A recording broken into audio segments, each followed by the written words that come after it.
Assalamualaikum warahmatullahi wabarakatuh.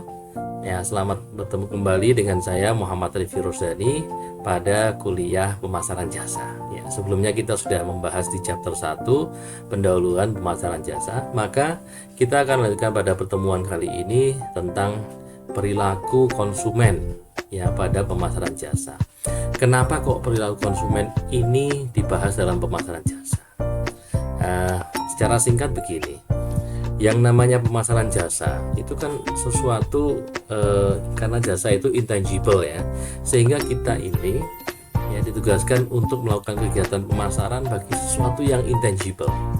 Nah, kalau sesuatu yang tangible ya, misalnya seperti produk, barang, itu kita bisa memperlihatkan, kita bisa demo, kita bisa mempersilahkan pelanggan untuk mencoba gitu ya. Misalnya mobil lah, mobil kan selalu ya mungkin banyak sekali yang ditawarkan untuk test drive gitu kan. Nah, test drive itu salah satu bentuk dari supaya customer atau prospek itu bisa mencoba. Nah, tetapi bagaimana dengan jasa yang intangible ya, yang tidak punya bentuk ya dan lain sebagainya? Akan sulit bagi kita untuk membuat orang percaya dan kemudian membeli produk kita, produk jasa kita. Nah, untuk itulah kita butuh yang namanya mengetahui tentang perilaku konsumen. Nah, dengan mengetahui perilaku konsumen, kita nanti akan bisa melihat, memetakan kira-kira apa yang menjadi faktor positif bagi konsumen, akhirnya dia bisa membeli atau percaya dengan produk jasa kita. Ya, begitu ya, secara singkat begitu. Baik, kita akan mulai ya. Nah, seperti ini ya, permainan seperti ini kita nggak tahu ya apa yang ada di dalam ini, seperti kucing dalam karung gitu ya. Kita kalau mau memilih jasa itu, konsumen itu bingung mana yang harus saya pilih gitu ya, semuanya serba nggak terlihat, intangible. Ini adalah bentuk dari sebuah produk jasa yang intangible. Jadi konsumen itu sebenarnya sangat bingung ya menentukan mana gitu, apalagi kalau jasanya itu terkait dengan dirinya sendiri ya, jasa yang dilakukan terhadap tubuh seseorang ya. Nah, sehingga harus sangat hati-hati ya, konsumen harus sangat hati-hati dalam memilih produk jasa mana yang mau diambil ya. Oke, baik. Nah, misalnya seperti ini ya, ini contoh dari operator-operator yang sampai sekarang mungkin masih ada ya, yang masih survive ya. Dari beberapa produk operator ya telekomunikasi, kita bisa lihat bahwa masing-masing itu mempunyai karakteristik yang berbeda ya. Sebagai contoh, misalnya saya sebut merek ya, misalnya Simpati ya. Simpati itu walaupun sama-sama GSM dengan Tri misalnya, tetapi dia memiliki segmen yang berbeda ya. Simpati itu memiliki karakteristik yang berbeda dibandingkan Tri ya. Misalnya Simpati itu cenderung lebih pricing strateginya itu berbeda dengan Tri gitu misalnya ya, sehingga penggunanya juga profilnya berbeda. Nah, dari sini kita bisa membantu konsumen untuk memilih ya mana di antara layanan-layanan jasa yang kira-kira sesuai dengan dia ya, itu dengan karakteristiknya. Nanti kita akan bicara tentang properti ya dari sebuah layanan jasa. Oke, kalau nggak punya karakteristik, nggak punya properti, itu akan sulit ya. Nah, misalnya untuk membandingkan antara satu dengan yang lain itu sangat sulit. Baik, kita lanjut. Untungnya ada sebuah model ya yang namanya three stage model of service consumption. Jadi pengambilan keputusan dari pelanggan itu kita bisa mencoba untuk mendalaminya ya dengan menggunakan model yang namanya three stage model of service consumption ya. Artinya model ini menjelaskan tentang ada 3 tahapan ya. Dari 3 tahapan ini apa saja ya. Dari 3 tahapan ini itu langsung saja ya, ini ada 3, yaitu pre-purchase stage. Jadi pada saat sebelum terjadinya pembelian Ya, itu apa saja yang menjadi pertimbangan oleh konsumen, prospek ya. Apa saja yang menjadi pertimbangan mereka sehingga mereka nanti akan melangkah lebih jauh ya untuk melakukan keputusan pembelian. Yang kedua adalah service encounter stage ya. Service encounter stage itu adalah layanan ya atau tahapan di mana terjadinya pelaksanaan layanan ya. Di mana layanan itu terjadi itu service encounter. Kemudian yang ketiga adalah post encounter stage. Jadi kalau layanan sudah diberikan, sudah terjadi ya, maka setelah itu disebut sebagai post encounter stage ya. Nah, untuk yang pertama pre-purchase stage ya. Jadi saya berikan konklusi dulu bahwa ketiga tahapan ini ya, pre-purchase stage, service encounter stage, dan post encounter stage ini adalah untuk membantu kita sebagai pemasar ya, khususnya pemasar jasa untuk memahami apa yang ada dalam benak konsumen, apa yang ada dalam benak prospek kita selama dalam tahapan-tahapan yang berbeda itu ya. Misalnya sebelum terjadi pembelian itu apa saja sih yang ada dalam pikiran mereka, kemudian pada saat terjadinya layanan, dan pada saat setelah terjadinya layanan. Oke, kita mulai dari pre-purchase stage. Yang pertama, bahwa pelanggan itu selalu mencari solusi untuk pemenuhan kebutuhan mereka ya. Nah, sehingga ya, ini saya list dulu ya. Sehingga kalau misalnya kita bisa memenuhi kebutuhan mereka, jadi kebutuhan dasar mereka itu yang ingin mereka penuhi, sehingga mereka mencari solusi ya. Nanti saya kasih contohnya. Kemudian yang kedua, mungkin sulit untuk mencoba sebuah layanan. Ya memang sulit ya, belum tentu layanan itu bisa dicoba ya. Kalau mungkin sebagian kecil dari layanan, kalau layanannya itu merupakan layanan yang penting ya, itu mungkin bisa dicoba. Tapi kalau misalnya pemrosesan manusia gitu, layanan yang people processing, itu akan sulit untuk dicoba. Misalnya yang simpel cabut gigi lah gitu ya, kita ke dokter gigi untuk meminta dicabut giginya karena sudah lubang dan sebagainya, kan kita nggak bisa mencoba. Kita harus membeli layanan itu, baru kemudian kita bisa mengetahui, oh rasanya begini, oh iya setelah dicabut jadinya nggak sakit gitu dan lain sebagainya. Kemudian berikutnya adalah ketidakpastian tentang hasil dari layanan, meningkatkan bayangan terhadap resiko yang mungkin terjadi. Nah, namanya juga sesuatu yang nggak kelihatan, ya, nggak bisa diraba, dicium dan lain sebagainya. Sehingga ekspektasi seorang prospek atau customer itu itu ini ya menjadi tinggi, gitu, meningkat.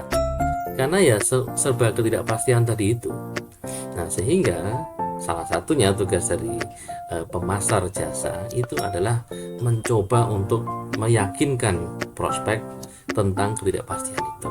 Ya, nanti ada langkah-langkahnya, ada contohnya. Ya. Kemudian berikutnya adalah strategi apa yang dilakukan penyedia jasa untuk mengurangi resiko. Ya, tadi masih ekspektasi ya, tadi masih bayangan ya tentang sebuah risiko. Nah, kalau misalnya memang ada risiko itu ya, nah bagaimana caranya pemasar jasa untuk mengurangi risiko itu ya, misalnya dengan peningkatan keamanan, kemudian dengan meyakinkan mereka bahwa kita memiliki prosedur-prosedur yang bisa dipercaya gitu ya, misalnya seperti itu.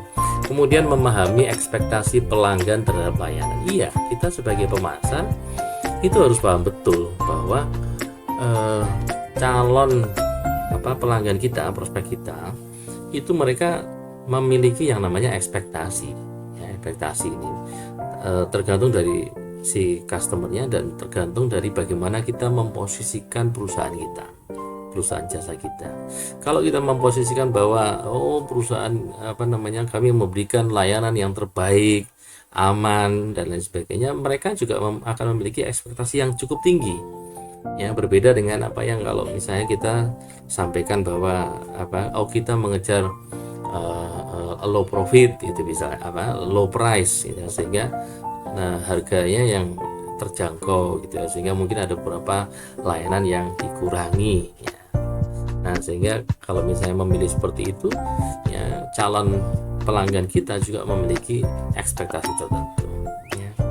Kemudian mengambil keputusan pembelian ya, ini yang dilakukan oleh calon customer kita kalau dia sudah yakin ya. Baik. Nah, misalnya seperti ini ya. Pelanggan mencari solusi untuk memenuhi kebutuhan. Contohnya jasa asuransi ya. Jasa asuransi. Nah, ini misalnya ya, jasa asuransi ini kan sesuatu yang absurd ya, belum tentu, kita belum bisa memastikan bahwa asuransi itu pasti akan membayar kalau memang terjadi risiko yang sesuai yang diperjanjikan ya. Nah, sehingga sehingga calon-calon customer itu akan mencari informasi sebanyak-banyaknya ya. Atau jadi kalau usaha mereka itu untuk memenuhi kebutuhannya ya. Yang pertama itu. Kemudian yang kedua, sumber eksternal itu bisa memunculkan kesadaran dari sebuah kebutuhan. Misalnya sumber eksternal itu misalnya adalah iklan misalnya. Iklan. Seperti kita lihat sekarang ini ya, pada masa Covid seperti ini. Nah, kita bisa melihat promosi yang dilakukan oleh perusahaan oleh produk-produk yang lain ya. Misalnya kita bicara tentang produk dulu lah. Sabun-sabun kesehatan ya. Nah, mereka mencoba untuk menyampaikan kepada pelanggan, kepada customer-nya mereka bahwa Anda kalau tidak menggunakan produk kita ini itu bahaya loh ya. Bahayanya apa? Bahaya misalnya tentang COVID gitu ya. Nah, itu kebutuhan seorang pelanggan untuk selalu bersih ya, selalu aman dari COVID ya, sehingga sumber eksternal itu bisa memunculkan kesadaran ya dari sebuah kebutuhan. Atau misalnya contoh yang lain, asuransi ini ya, asuransi pendidikan anak misalnya. Asuransi pendidikan anak itu mungkin tidak akan muncul menjadi sebuah kebutuhan manakala perusahaan-perusahaan asuransi tidak memunculkan iklan-iklan yang terkait dengan asuransi pendidikan anak ya. Misalnya perusahaan asuransi memberikan gambaran tentang bagaimana nanti anak Anda kalau misalnya terjadi sesuatu terhadap Anda ya, misalnya di PHK misalnya, atau bahkan sampai ekstrim meninggal gitu ya. Nanti bagaimana dengan pendidikan anak-anak Anda. Nah, itu akhirnya muncul sebuah kebutuhan akan jasa asuransi ya. Nah, bagi perusahaan bisa melihat itu sebagai sebuah peluang ya, dengan cara bagaimana memantau perilaku dan sikap pelanggan. Jadi apa yang biasa dilakukan oleh pelanggan, customer kita ya, perilakunya seperti apa, itu nanti akan bisa menjadi peluang bagi perusahaan ya. Kemudian yang kedua ya, mungkin sulit untuk mencoba sebuah layanan ya. Kalau ini contohnya adalah atribut ya. Mencari atribut membantu pelanggan untuk mengevaluasi produk sebelum pembelian. Style, warna, tekstur, rasa, suara. Ini kalau produk ya. Contohnya adalah sebuah produk pensil. Pensil ini bisa kita lihat atributnya apa saja.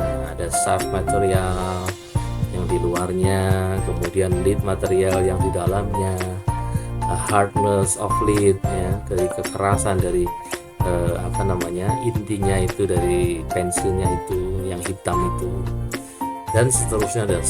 Tetapi bagaimana dengan atribut yang namanya experience, pengalaman ya. Kalau di jasa, atribut experience itu kan ada ya, dan ini sulit untuk dievaluasi. Nggak bisa dievaluasi sebelum sebelum kita membeli ya, harus dicoba untuk mengetahuinya ya. Contohnya liburan ya, kemudian pelayanan kesehatan seperti yang tadi saya sampaikan, misalnya dokter gigi gitu ya. Kita nggak bisa tahu tentang experience kita, pengalaman kita kalau kita tidak mencoba layanan tersebut ya. Atribut kepercayaan tidak bisa dievaluasi oleh pelanggan walaupun setelah pembelian dan konsumsi ya. Artinya begini, jadi kepercayaan itu kan sesuatu yang nggak bisa langsung satu kali terus kemudian langsung percaya ya, itu belum tentu ya. Misalnya ini layanan perbaikan dan perawatan kendaraan kita. Kalau kita percaya ya, kita belum bisa percaya sebelum oke, memang perbaikannya ini sudah 1 tahun atau 2 tahun gitu ya, ternyata kita nggak harus kembali lagi ke bengkel yang sama. Nah itu baru bisa disebut percaya. Jadi nggak bisa langsung begitu kita mendapatkan layanan terus kemudian kita bisa langsung percaya, nggak bisa begitu ya. Nah ini adalah atribut produk dan kemudian evaluasi. Jadi yang di sebelah layanan itu kita bagi, ada yang most goods dan most services ya. Nah yang di tengah-tengah ini antara goods dan service, karena layanan ya, jasa itu juga terkait dengan produk ya. Jadi jasa ada juga yang harus dilakukan dengan menggunakan produk. Nah ini produk-produk, contoh produk yang easy to evaluate ya, yang mudah dievaluasi ya tentunya produk-produk ini ya, ada clothing, kursi dan lain sebagainya. Kemudian yang sulit ya, difficult to evaluate ya, sulit untuk dievaluasi ya, misalnya ini layanan jasa full, murni jasa ya, ada computer repair ya, perbaikan komputer, pendidikan ya, layanan legal ya, kemudian ini ya, pembedahan yang kompleks ya, ini difficult to evaluate. Nah yang di tengah-tengahnya ada restoran meals ya. Restoran meal ini gabungan antara produk atau barang dengan jasa ya. Haircut, entertainment ya, ini contoh-contoh. Kemudian berikutnya ya, ini tentang persepsi ya, persepsi tentang resiko saat membeli dan menggunakan layanan ya. Ada yang disebut sebagai persepsi terhadap functional atau fungsional ya, yaitu ketidakpuasan atas performan hasil layanan. Misalnya ya, apakah kuliah di Unisnu akan jadi pintar ya, ini adalah persepsi tentang fungsional ya. Kemudian yang kedua adalah persepsi tentang finansial ya, yaitu tentang kehilangan finansial. Misalnya atau biaya ekstra ya, misalnya apakah uang saya aman di sebuah bank, aman atau tidak ya. Ini persepsi terkait dengan kehilangan atau biaya ekstra. Misalnya saya misalnya di hotel gitu ya, di hotel sudah menginap sampai harusnya check out jam 12. Nah kemudian nanti kalau saya check outnya late check out ya, jam 1 atau jam 2, itu nambah ekstra berapa ya gitu ya. Nah itu juga merupakan persepsi terhadap resiko finansial. Kemudian tempo ya, waktu, yaitu jumlahnya waktu yang terbuang ya, karena atau mungkin juga terkait dengan penyelesaian problem ya. Jadi waktu terbuang ini misalnya bioskop ya, kalau bioskop sudah selesai COVID kan akan ramai lagi ya. Berapa lama waktu yang saya harus antri di bioskop, atau layanan yang lain ya, BPJS misalnya, atau cuci motor, cuci mobil, itu berapa lama waktunya gitu kan. Nah ini bisa dimanfaatkan dengan baik oleh penyedia jasa.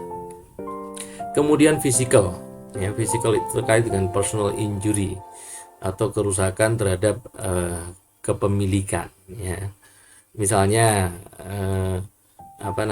apakah saya nanti akan terluka kalau naik parasailing misalnya, atau mungkin nanti mobil saya lecet apa enggak kalau dicuci di mesin yang berputar itu ya, automatic ini untuk mesin untuk cuci mobil. Kemudian berikutnya adalah psychological ya, ketakutan dan emosi negatif ya. Misalnya terkait dengan penanganan layanan kesehatan, apakah diagnosa seorang dokter akan tepat ya, itu akan mempengaruhi persepsi terhadap psikologi itu. Kemudian persepsi terhadap sosial ya. Sosial ini biasanya omongannya orang ya. Bagaimana orang nanti akan bereaksi atau berpikir gitu ya. Misalnya, saya pakai layanan layanan kesehatan untuk ini ya, misalnya untuk hewan peliharaan ya, misalnya kita punya kucing yang harganya mahal dan sebagainya. Lalu kemudian kita berpikir untuk kucingnya nanti akan tidur di hotel kucing gitu misalnya ya, itu nanti bagaimana dengan kata orang nanti gitu ya.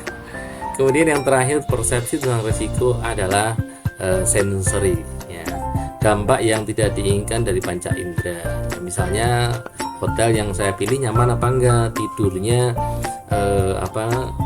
tempat tidurnya empuk apa tidak, ruangannya wangi atau tidak ya, itu yang terkait dengan sensory.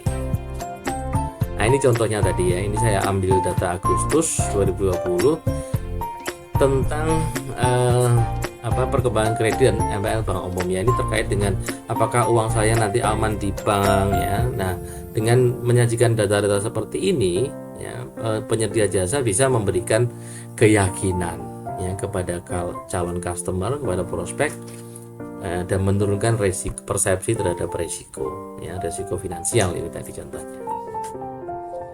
Lalu kemudian bagaimana pelanggan itu menghadapi persepsi dari resiko ya, apa yang dilakukan oleh pelanggan ya. Yang pertama, mencari informasi dari sumber personal yang bisa dipercaya ya, harus dipercaya. Kalau mereka maunya mencari yang kredibel, misalnya misalnya di lembaga-lembaga penelitian atau lembaga-lembaga yang memang di sekitar layanan jasa itu gitu ya. Kemudian dia akan memilih perusahaan yang mempunyai reputasi bagus. Nah, ini berat ya. Reputasi bagus ya, saat ini itu perjuangannya luar biasa. Apalagi dengan adanya sosial media. Jadi kalau kita mau perusahaan kita memiliki reputasi yang bagus, kita harus betul-betul menjaganya ya. Ada komentar di sosial media, ada rumor dan lain sebagainya, kita harus segera melakukan kegiatan untuk menghandle itu ya, dan ini harus dilakukan kalau kita ingin perusahaan kita memiliki reputasi yang bagus. Kemudian pelanggan lebih suka untuk memilih perusahaan yang memberikan garansi dan waranti ya, jadi jaminan terhadap apa yang dia beli ya, jasa apa yang dia beli. Nah, kalau seperti ini pasti ya, saya perusahaan penyedia jasa ya sebisa mungkin memberikan garansi dan waranti. Kemudian mengunjungi fasilitas layanan atau mencoba beberapa aspek layanan sebelum melakukan pembelian. Ya, ini misalnya ya memang kita mau operasi gitu ya, misalnya ya. Ya, kita bisa lihat ke lokasi rumah sakitnya gitu ya. Atau mungkin kita lihat seperti apa suasananya, kita yakin apa enggak gitu. Itu dari sisi pelanggan. Nah, sehingga kalau penyedia jasa ingin meminimalisir persepsi risiko dari pelanggan ini, ya tentunya tampilan misalnya rumah sakit ya, tampilannya satu harus bagus, bersih, tidak menakutkan gitu ya. Demikian juga dengan tenaga-tenaga mediknya ya, harus memberikan image yang tidak menakutkan ya. Kemudian bertanya kepada karyawan yang berpengalaman tentang layanan perusahaan. Nah, ini penting ya bagi penyedia layanan, people-nya, orang-orangnya ya, itu harus orang yang memang capable, terutama yang memang khusus disiapkan untuk menjawab pertanyaan. Ya, customer service by phone atau di depan sendiri ya. Tetapi tidak menutup kemungkinan pelanggan ini juga bertanya kepada yang lain, karyawan yang lain, entah itu satpam, entah itu petugas kebersihan dan sebagainya. Sehingga kita harus mempersiapkan semuanya itu bisa menjawab dengan baik dan meyakinkan. Kemudian memberikan info atau fakta yang kelihatan atau physical evidence lainnya. Ya, ini dari sisi tampilan perusahaan kita ya. Misalnya ruang tunggu atau mungkin bangunannya dan sebagainya, ini harus kelihatan meyakinkan. Melihat di internet untuk membandingkan penawaran lainnya dan mencari review dan rating yang independen. Ya, ini selalu dilakukan sehingga kita juga harus berada di dalam rating dan review yang independen itu. Tentunya kalau bisa dengan menggunakan kalau bisa mendapatkan nilai yang bagus gitu ya. Nah, ini contohnya perusahaan-perusahaan airline ya di Amerika mungkin ya. Ini penting bagi orang yang memperhatikan tentang jumlah kalori. Ya, orang-orang yang diet ya, misalnya seperti di Amerika itu kan banyak obesitas gitu ya, banyak terjadi obesitas sehingga mereka care dengan kesehatan, terutama dengan diet karbo, kalori ya. Nah, contohnya ini ya, ini ada lembaga yang dietdetective.com ya, dia memberikan gambaran tentang beberapa sih kalori yang ada di makanan-makanan dari perusahaan-perusahahan airline ini gitu ya. Nah, ternyata yang paling rendah adalah Southwest ya, Southwest yaitu sejumlah 104. Nah, sehingga bagi orang-orang yang care dengan jumlah kalori yang akan dia makan, dia akan lebih memilih ke Southwest gitu. Dan dia akan menghindari yang jumlahnya besar ya, 525 mungkin ya paling tinggi ya, Hawaiian Airlines gitu ya. Nah, ini contoh review ya, tadi saya ambilkan dari Agoda. Beberapa hotel di Jakarta ya, di sini ada reviewnya, ada review, kemudian ada komennya. Nah, ini dilakukan oleh pelanggan untuk memperkecil resiko ya, persepsi terhadap resiko. Oke, ini yang terakhir sebelum nanti saya lanjutkan ya. Langkah strategik apa ya? Jadi sekarang perusahaan, dari sisi perusahaan, yang pertama menawarkan garansi dan waranti ya, untuk melindungi pelanggan dari ketakutan kehilangan uang ya. Misalnya garansi kerusakan misalnya, karena ini bukan produk ya, garansi terhadap bahwa mereka pasti akan puas ya, garansi terhadap keamanan, dijamin aman. Apa yang terjadi kalau misalnya tidak sesuai, maka mereka akan mendapatkan pengembalian uang ya, yang sudah dikeluarkan oleh customer ya. Untuk layanan di mana pelanggan sangat khawatir tentang performance ya, tawarkan preview atau free trial ya, berikan experience. Jadi yang terkait ini ya, kalau betul-betul pelanggannya itu khawatir sekali tentang performance dari layanan jasa, kita tawarkan untuk preview atau free trial ya. Mungkin misalnya pendidikan itu terdiri dari 14 kali pertemuan. Oke, silakan silakan boleh ikut bergabung 1 kali pertemuan sehingga bisa mengerti, bisa melihat keadaannya, terus yang mengajar seperti apa dan sebagainya ya. Kemudian advertising ya, advertising ini gunanya adalah untuk membantu visualisasi. Jadi kira-kira nanti seperti apa sih layanan yang diberikan ya, itu nanti bisa divisualisasikan dengan menggunakan advertising atau iklan. Kemudian untuk layanan di mana pelanggan khawatir atas resiko fisikal dan psikologikal ya. Ya, pertama berikan prosedur keselamatan. Ini ada semua di airline ya. Jadi prosedur untuk mengembangkan pelampung pada saat pesawat mendarat di air dan lain sebagainya. Nah, ini untuk memperkecil resiko ya, supaya pelanggan itu nggak terlalu khawatir. Kemudian kirim pesan otomatis terhadap antisipasi terhadap masalah ya. Misalnya ada layanan itu ya, layanan yang di broadcast ya oleh perusahaan untuk informasi kepada calon pelanggan ya. Kalau misalnya mereka ada masalah seperti ini, maka solusinya begini dan sebagainya. Lalu ada FAQ di website dan informasi yang lebih detail. Jadi kita kalau mempunyai layanan ini website ya, kita harus memberikan informasi secara detail di sana. Dalam bentuk frequently asked question ya, pertanyaan-pertanyaan yang sering ditanyakan. Kemudian latih staff supaya lebih respect dan empati. Nah, ini contohnya. Di sini ada 100% guaranteed ya, 100% guaranteed ya. Jadi dia sebuah perusahaan plumbing services itu kayak Mario Bros ya. Kayak ini yang pipa-pipa ya, pengairan dan sebagainya dalam rumah. Nah, itu dia memberikan garansi 100% garansi. Ini adalah contoh peragaan tentang keselamatan dalam penerbangan. Baik, mungkin itu dulu ya. Nanti akan saya lanjutkan pada sesi yang kedua ya, sesi kedua dari chapter 2 ini. Terima kasih sudah menyimak. Kita sampai di sini dulu. Wassalamualaikum warahmatullahi wabarakatuh.